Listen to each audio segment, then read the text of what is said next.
اللہ الرحمن الرحیم۔ کہتے ہیں کہ لڑکی کے لیے ہاتھ پاؤں سے اگر بال ہیں تو ہٹا سکتی ہے؟ ہاں ہٹا سکتی ہے۔ کیا لڑکی کے چہرے پر اگر چھوٹے چھوٹے بال ہیں ہٹا سکتی ہے؟ ہاں جی ہٹا سکتی ہے۔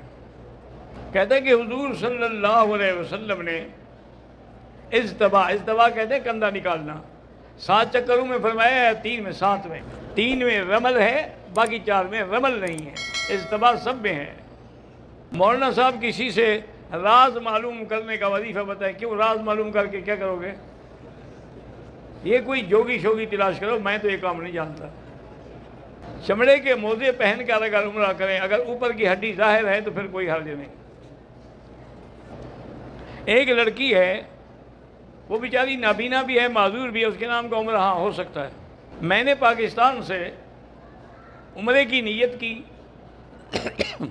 احرام باندھا، مکے میں پہنچ کر ہوٹل میں غسل کیا، اس دوران احرام کا اوپر والا کپڑا نیچے باندھ لیا اور نیچے والا کوئی حرج نہیں۔ کہتے جی کہ میرے گردوں میں پتھری ہے، اللہ شفا عطا فرمائے۔ ویسے بعض بزرگوں نے کتابوں میں لکھا ہے کہ یہ جہاں آپ عمرہ کرنے جاتے ہیں نا جیرانہ، وہاں جو کنواں ہے اس کا پانی اگر بالکل پیٹ بھر کے اتنا پیے گویا کہ ناک سے نکل رہا ہے تو پتھری نکل جاتی ہے۔ میرے دوست تھے، فوت ہو گئے، اللہ ان کی قبر پہ کروڑوں رحمتیں کرے، حاجی سیف اللہ صاحب، وزیر الحج والاوقاف بھی تھے، ان کو بھی پتھری کی تکلیف تھی۔ تو میں نے ان کو بتایا، انہوں نے کہا چلو اکٹھے چلتے ہیں۔ وہاں گئے، انہوں نے پانی پیا، یقین کریں کہ مکہ آنے تک پتھری نکل گئی۔ لیکن آج کل جو میں نے سنا ہے، میں گیا نہیں، لیکن آج کل کہتے ہیں کہ وہ ساتھ انہوں نے پمپ شمپ لگا دیا ہے نا، تو پانی کھینچ لیا ہے، وہ کنواں خشک ہو گیا ہے۔ اگر اس کنویں کا پانی نہیں ہے تو پھر نہیں ہے۔ حافظ مرغوب کی والدہ بیمار ہیں، اللہ شفا عطا فرمائے۔ میرے بیٹے ہیں، ان کا کاروبار نہیں چل رہا، یہ ہوتا ہے استغفار زیادہ پڑھیں۔ میرے ایک بچے کی 4 بچیاں ہیں، لڑکا نہیں، اللہ اس کو اولاد نرینہ عطا فرمائے۔ کہتے ہیں کہ لوگ احرام والا کپڑا پہن کے طواف کے لیے چلے جاتے ہیں، ٹھیک ہے جی، بس وہ جانے اور ان کا خدا جانے۔ حافظ عمران کے سسر خان محمد فوت ہو گئے، اللہ مغفرت فرمائے۔ محمد آفتاب جو ہیں قرض سے زیادہ پریشان ہیں، 2000 دفعہ روزانہ درود شریف پڑھا کریں اور استغفار پڑھا کریں، 1 مہینے میں قرض اتر جائیں گے۔ مجھے کھانسی کی تکلیف ہے، اللہ شفا عطا فرمائے، اللہ ہر بیمار کو شفا عطا فرمائے۔ حرم کی حدود کے باہر سے کسی بھی جگہ سے احرام باندھ سکتے ہیں، ہم باندھ سکتے ہیں، مسجد عائشہ سے باندھ سکتے ہیں، حدیبیہ سے باندھ سکتے ہیں، عرفات سے باندھ سکتے ہیں۔ ہم جیرانہ گئے تھے زیارت کرنے کے لیے، تو گاڑی والے نے ہمیں بتایا بھی احرام باندھنا چاہو تو یہاں سے باندھ سکتے ہو، نہ باندھو تو کہتے ٹھیک بتایا اس نے۔ کہتے ہیں جی کہ بہت ساری دکانوں پہ میں نے دیکھا ہے کہ پران کمپنی کی چیزیں فوت ہوتی ہیں، حالانکہ پران کمپنی جو ہے یہ قادیانیوں کی ہے، اگر یہ حقیقت ہے تو وہ چیزیں نہ خریدا کریں۔ عورت اگر بغیر محرم کے عمرے کے لیے آ گئی، عمرہ تو ہو جائے گا لیکن گناہ گار ہے۔ آپ روزانہ کون سا ذکر کرتے ہیں؟ بھئی میں تو قرآن شریف بھی پڑھتا رہتا ہوں، اللہ کا نام بھی لیتا رہتا ہوں، اور کوئی میں پیر فقیر تو ہوں نہیں کہ میرا کوئی خاص ذکر ہو، وہ تو پیروں کے ہوتے ہیں۔ وہ ہمارے علاقے اچ شریف ہے نا، وہاں کے ایک پیر تھے، بہت بڑے مشہور پیر تھے، تو میرا بڑا لحاظ کرتے تھے بیچارے، پتہ نہیں کیوں ان کے دل میں اللہ نے ڈالا ہوا تھا، حالانکہ وہ کہتے تھے بھی یہ وہابی ہیں، ہمارا ان کا کیا جوڑ ہے، لیکن احترام بڑا کرتے تھے۔ ایک دفعہ ہم بس سے لیٹ ہو گئے تو رات ہو گئی، میں نے ملازم سے کہا بھی چلو پھر پیر صاحب کے گھر چلتے ہیں۔ اب کہاں جائیں، اوچ میں ہوٹل تو ہے نہیں، اس زمانے میں تو کچھ بھی نہیں تھا نا۔ وہاں گئے تو میں نے دیکھا کہ راستے میں لڑکے بیٹھے ہیں، باغ، ان کا بہت بڑا باغ تھا، بہت بڑا محل تھا، جو گھر تھا ان کا، وہ گھر نہیں محل تھا پورا، تو باغ لگا ہوا، باغ کے نیچے لڑکے بیٹھے ہیں اور وہ لکھ رہے ہیں۔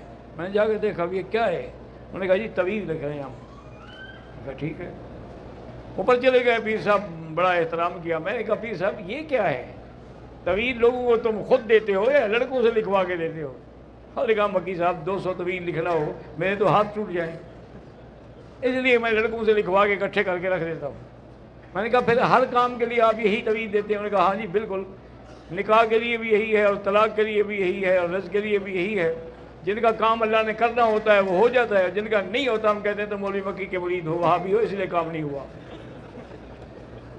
میرا نام سہیل ہے، ثوابی ہملت والے، اللہ ان کی حفاظت فرمائے۔ مودودی صاحب کا تفسیر پڑھنا جو ہے اللہ ان کی قبر پہ رحمت کرے، ان کی تفسیر میں میرا بھائی بہت ساری غلطیاں ہیں، اس لیے بہتر یہی ہے کہ آپ تفسیر معارف القرآن جو ہے مولانا مفتی محمد شفیع صاحب کی وہ پڑھا کریں۔ مکہ مدینہ اور پاکستان میں جنازے میں فرق کیوں ہے؟ کوئی فرق نہیں، مجھے تو نہیں پتہ کہ وہاں 8 رکعت پڑھتے ہیں اور یہاں 4 تکبیریں کہتے ہیں، کیا فرق ہے؟ بھائی بریلوی کے پیچھے نماز نہ ہونے کا معنی یہ ہے، فرق ایک ہے صرف لفظ بریلوی، بریلی تو ایک جگہ کا نام ہے، وہاں کے رہنے والے سب بریلوی کہتے ہیں، جیسے دیوبند ایک جگہ کا نام ہے، کوئی مذہب کا نام تو نہیں ہے، وہاں کے رہنے والے جو ہیں وہ دیوبندی کہلاتے ہیں۔ تو آپ یہ دیکھیں کہ وہ بریلوی ہے کیا غیر اللہ کو سجدہ کرتا ہے، غیر اللہ کے نام پہ ذبح کر کے خیرات کرتا ہے، اس کے پیچھے نماز نہ پڑھے۔ میں ایک استاد ہوں، اردو انگریزی یہ سب زبانیں میں جانتا ہوں، تو کیا میں قرآن پڑھ کے خود سمجھ سکتا ہوں یا استاد کی ضرورت ہوگی؟ کیونکہ مربع جو ہے نا وہ بغیر مربی کے نہیں بنتا۔ قرآن پاک میں آتا ہے نا جی والنجم سے کیا مراد ہے بھائی؟ انہوں نے کہا اس سے مراد ستارہ ہے۔ تو ایسے نہیں مسئلے حل ہو سکتے، آپ خود ترجمے کریں گے، خود پڑھیں گے تو غلطیاں ہوں گی۔ یہی غلطیاں مودودی صاحب سے ہوئی کہ کسی استاد سے رجوع نہیں کیا۔ جن لوگوں نے اساتذہ سے تعلق نہیں رکھا پھر ان کے معاملات میں غلطیاں پیدا کی گئیں۔ ایک آدمی حافظ قرآن ہے، عالم دین ہے، پھر بھی غلط کام کرے، عورتوں کے ساتھ اٹھے بیٹھے، اللہ ہدایت دے، اور کیا کہہ سکتے ہیں؟ کہتے جی میری عمر بھائی 70 سال ہے، آپ کو میری عمر کا شوق ہے نا، تو میری عمر جو ہے وہ الحمدللہ اس وقت 70 سال ہو گئی ہے۔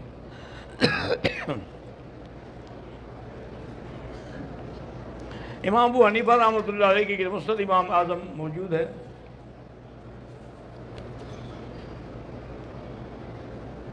میرا نام اظہر ہے، میں نے مدرسہ بنایا ہے، اللہ کامیاب کرے۔ الحدیث لڑکا ہو اور سنی لڑکی ہو جاتا، نکاح ہو جاتا ہے، وہ کوئی غیر فرقہ ایسا فرقہ نہیں ہے جو باطل ہو، شیعہ سے نہیں ہوتا، باطل فرقے سے نہیں ہوتا۔ راجہ اصفہان کی اولاد نہیں اللہ نصیب فرمائے۔ طالب العلم ہے محمد سید، بیمار ہے اللہ شفا عطا فرمائے۔